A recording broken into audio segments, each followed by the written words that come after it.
Galera, hoje é dia de falar de DC Comics aqui no Spótico, é dia de falar de Adão Negro com spoilers. Eu assisti o filme e vou trazer pra você finalmente a nossa opinião, o que a gente achou, se hypou, qual que é o futuro da DC Comics e a cena pós-crédito, hein? A cena pós-crédito, olha, é depois da vinheta, vem comigo.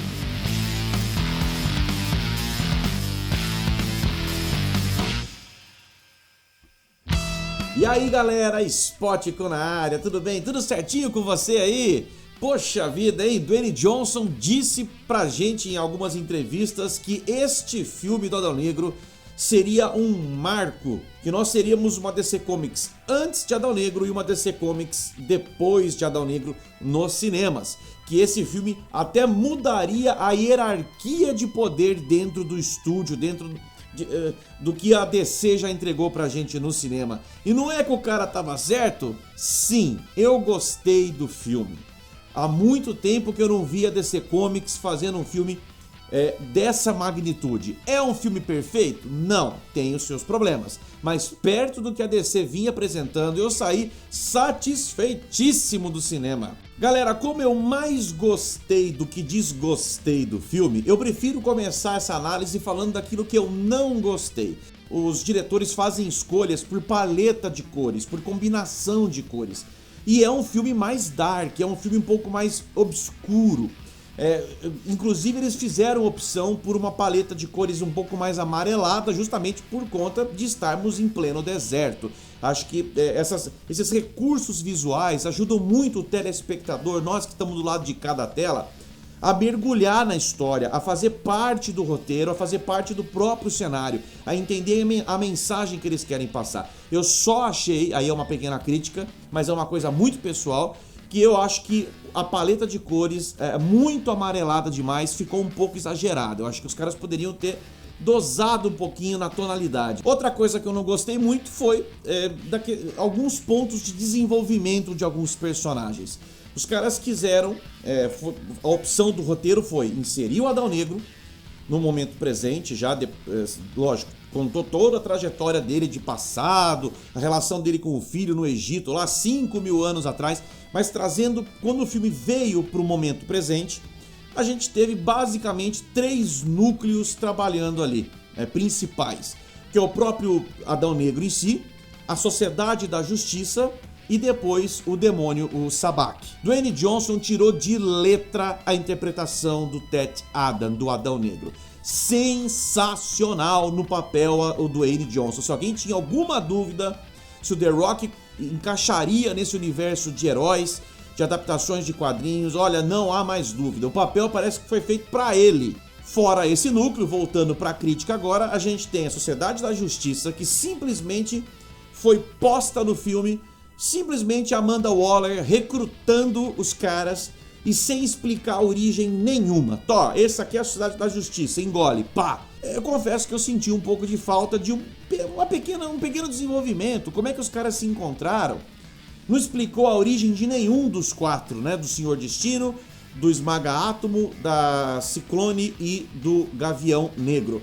Mas ok, atores brilhantes, eu acho que o Pierce Brosnan foi sensacional, né? De Senhor Destino, acho que casou muito bem ator e personagem, mas não fizeram a mínima questão de explicar absolutamente nada. Da onde esse Gavião Negro tem tanta grana para ter tanta tecnologia desse jeito? E quem é a Sociedade da Justiça? Em que condições essa sociedade foi criada?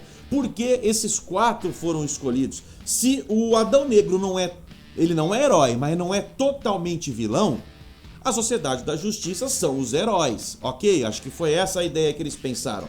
Então tá faltando o que no filme? Um vilão com um V maiúsculo mesmo, por isso colocaram o Sabbac. Também não desenvolveram o Sabbac, não deu tempo para desenvolver melhor o Sabbac. O Sabbac, assim como Shazam, é o acrônimo que transfere os poderes dos campeões do Mago Shazam para aquele escolhido.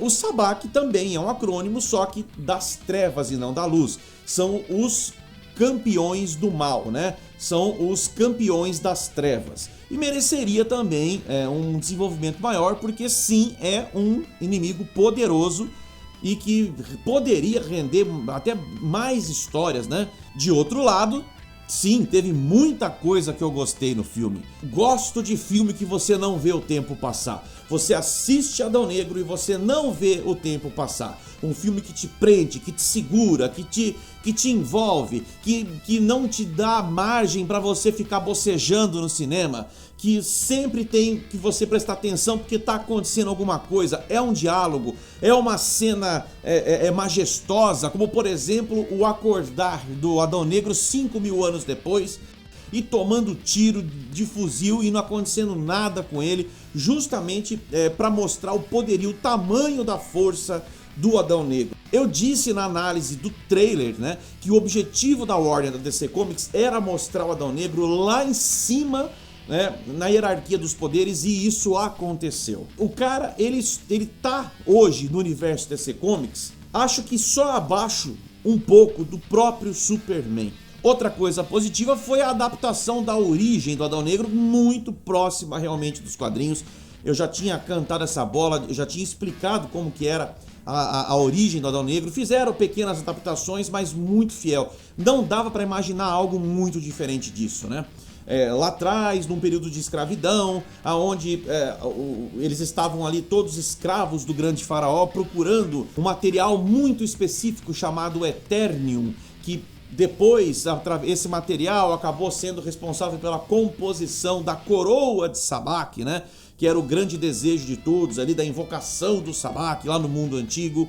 E o filho do Adão Negro acaba se revoltando com aquilo, não aguenta mais aquela condição de escravidão, e os magos, os grandes campeões, o mago Shazam, encontra nesse garoto uma vida digna, uma postura nobre, e oferece a ele então os poderes de Shazam. Acontece que quando o pai desse garoto, que é o Adão, que veio ser o nosso Adão Negro definitivo, né, interpretado pelo Dwayne Johnson, passa por uma situação realmente perigosa, o filho se sacrifica pelo pai, transportando para ele os poderes de Shazam, e o filho morre ali, se sacrifica diante do pai, e o pai não segue de imediato o mesmo caminho digno, nobre do filho, oscilando, né, se alimentando por raiva, por fúria, por vingança, e ele acaba tomando decisões erradas.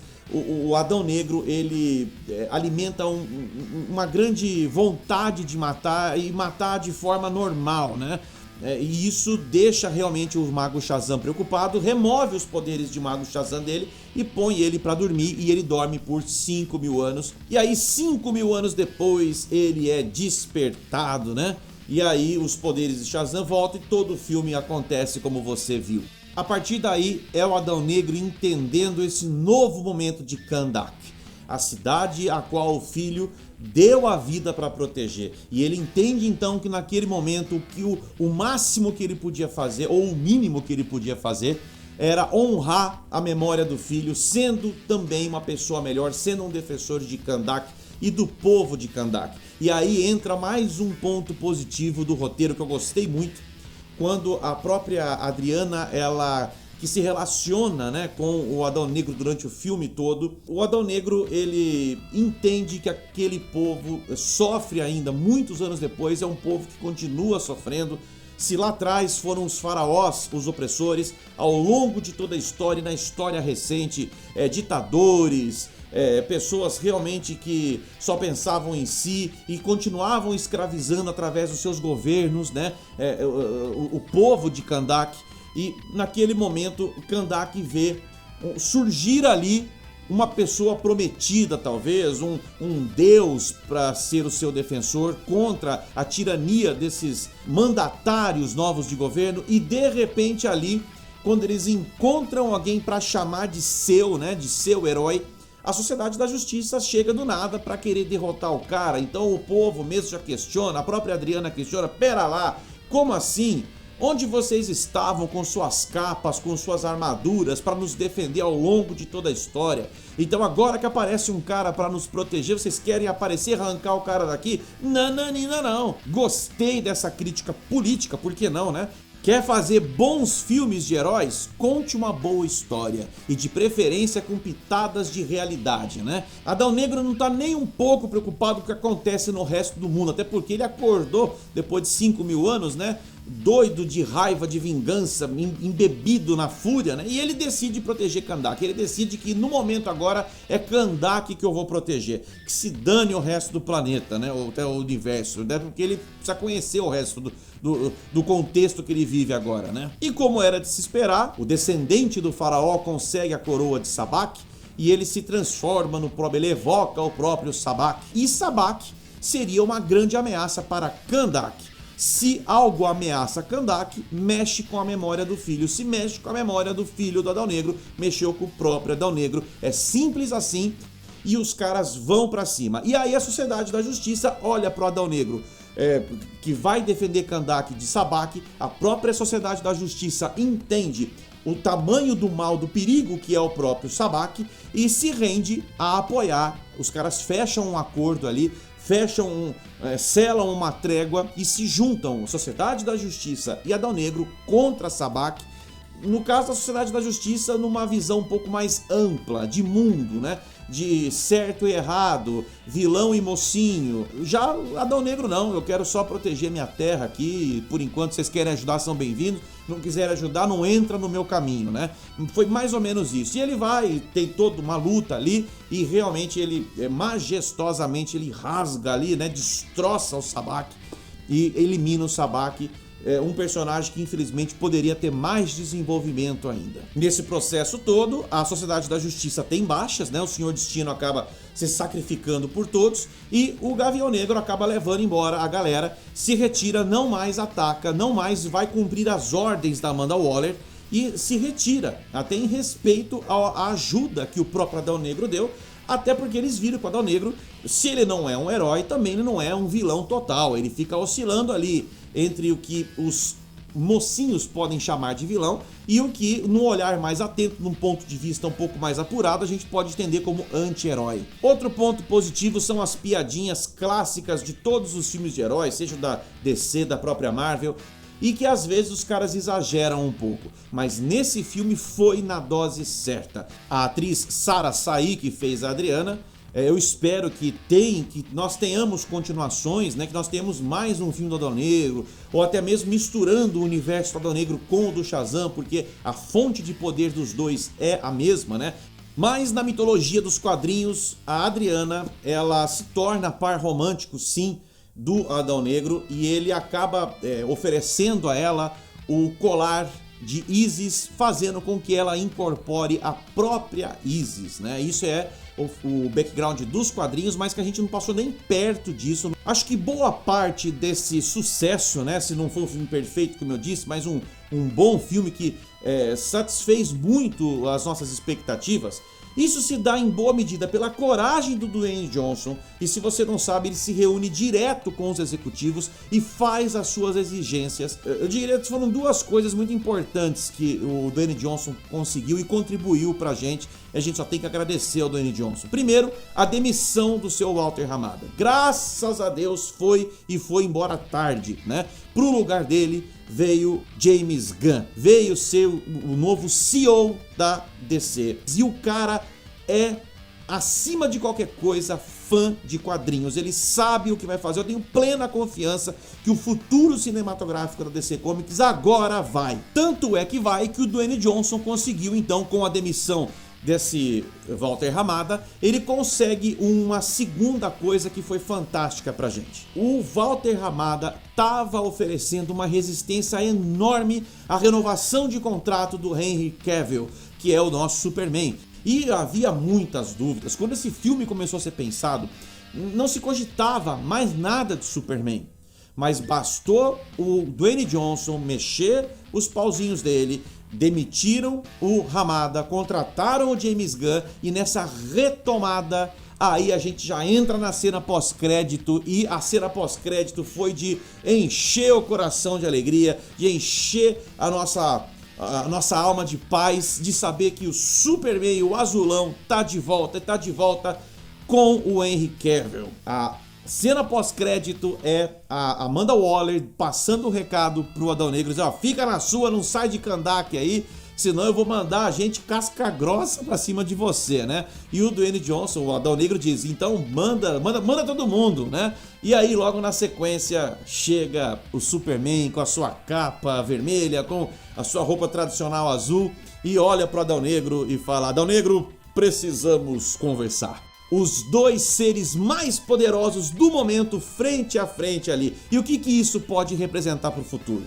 Será que esse Adão Negro, precisamos conversar, é o Superman pedindo para ele ficar na dele e nós vamos ter uma treta cósmica, mitológica, pra gente assistir uma luta daquelas que destroem planetas de tão poderosos que são os dois oponentes? Ou será que o James Gunn já deixou em aberto nesse Adão Negro precisamos conversar?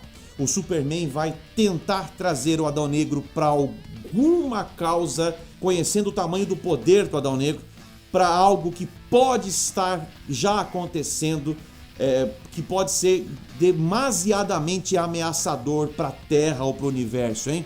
Será que James Gunn vai usar o Darkseid? Se o Adão Negro foi capaz de fechar uma aliança com a Sociedade da Justiça, por que não fechar uma aliança com a Liga da Justiça? E se você chegou hoje no canal, mais uma vez, como eu disse no começo, seja muito bem-vindo, fique à vontade, a casa é sua e deixa a tua inscrição para ajudar o nosso trabalho que está só no começo ainda. Fortalece o canal, ativa o sininho, segue a gente no Instagram, porque lá a gente também avisa quando tem vídeo novo. Deixa o like aqui, ó, com todo mundo que tá desde o começo. Muito obrigado pela audiência, galera que tá desde o começo. Fiquem bem, até o próximo vídeo sempre. Spótico na área. Agora vai, hein, DC!